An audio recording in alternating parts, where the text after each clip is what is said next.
রাত্রি 4টার দিকে এখানে লুৎফর বলে একটা ছেলে ফোন করে। তারপরে আমি এসে দেখি যে থানার যে দুটো সিভিক তাকে বেঁধে রেখে আমাদের হাটে যে চুরি। তারপরে সিভিক সাধারণত একটা কাইন্ড পুলিশকে ফোন করেছে, পুলিশ এসে সরজমিনে তদন্ত করেছে। পুলিশ এখনও কি সিদ্ধান্ত নিচ্ছে, আমরা চাইছি এর সৎ একটা কাজ হোক, সৎ চুরি যারা তাদের ধরা পড়ুক, যারা চোর তাদের শাস্তি পাক।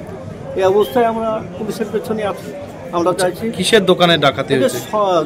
বিল্লাল জুয়েলার্স, মানে স্বর্ণকারের দোকানে। এটা পুলিশ প্রশাসনে আছি, এখনো সেই রিপোর্ট আমাকে করেনি, বলেনি।